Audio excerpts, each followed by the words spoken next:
My name is Mary Butcher, and I'm 97 years old, and I just wrote a book about my life. Not only my life, but my grandmother's life, too.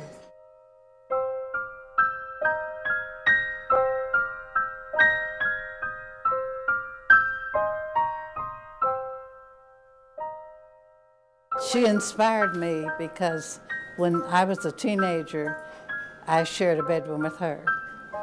And every night, I knew she'd been in slavery. And I knew slavery was over, but I wanted to know as much about it as I could. So I would ask her every night, tell me about slavery. Some nights, she'd say, go to sleep, child. Other nights, she'd talk for 2 hours. And when she talked, I remembered everything she said. I can hear her voice telling me, and that's in my book.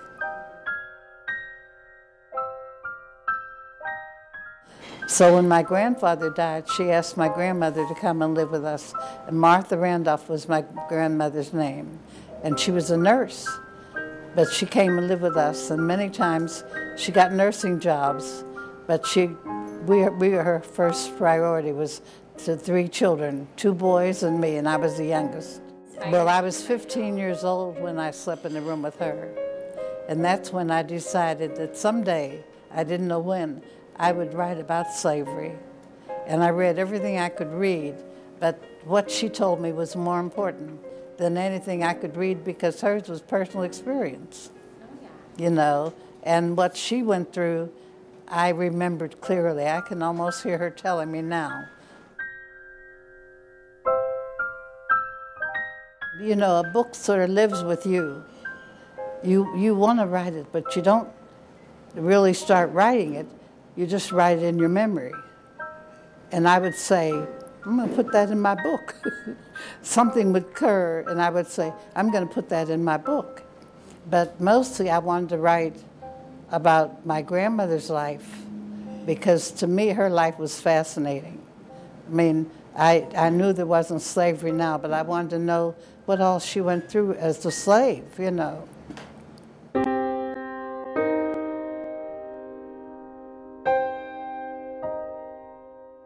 She had a daughter, Annie, who was born from slavery.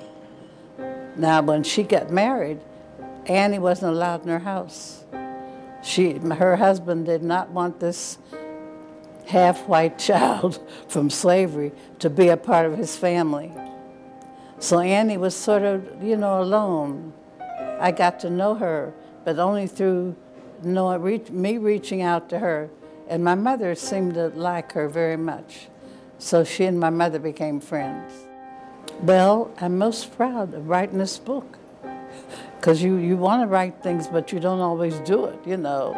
And a book doesn't come easily to you.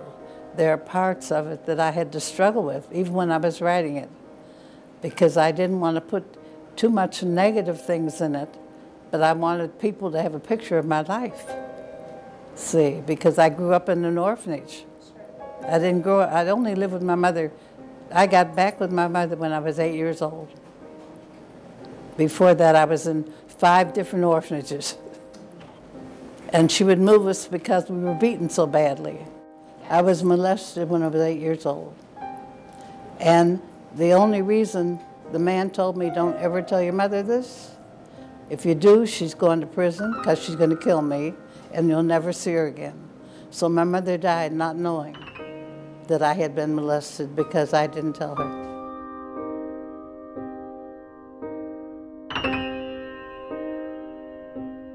I went to college at Wilberforce University in Ohio here. And I really didn't have that much money to go to college. But I was trying to work, and I had an after-school job. And the first week I made $5. And when I came home, I had $5 on the table from my mother. Where'd you get that money? I said, I have see, they had what they called mother's helpers after school. And I had a job, but she didn't want me to do that.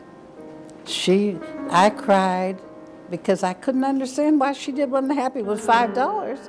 They've been talking about needing money, you know, but she didn't want me to start doing that kind of work. And that's where I would stop. She said, you're going to get an education, and you're not working for $5.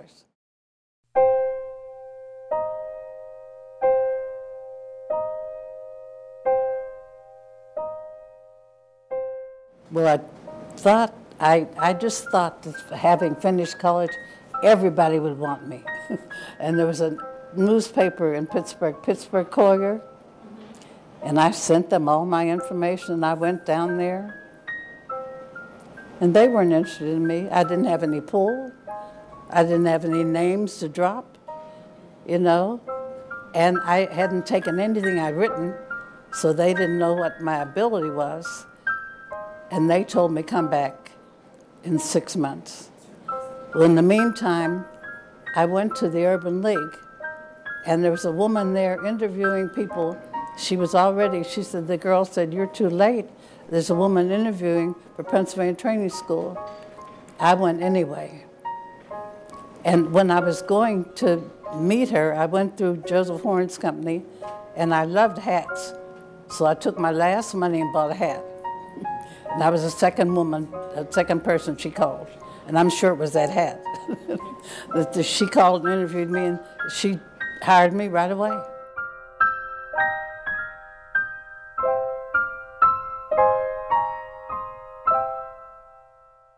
One thing, I had a girl that I thought had a beautiful voice, and she was lovely. She ran away.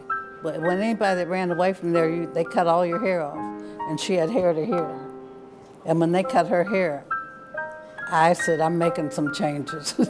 So I stood before the state legislature and told them how terrible it was to cut people's hair, because they made her bald. But I sent her to college.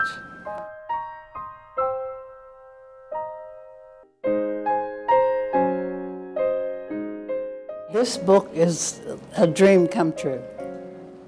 I mean, I never thought I would be able to write a book, you know, even though I had a lot of things I wanted to say. And at 97, I have my book. That's like a gift from God, really. That their dreams do come true, you know, even though you don't think they're coming true and you think they're way. Just imagine, my name is on this. I couldn't believe it. But it's wonderful.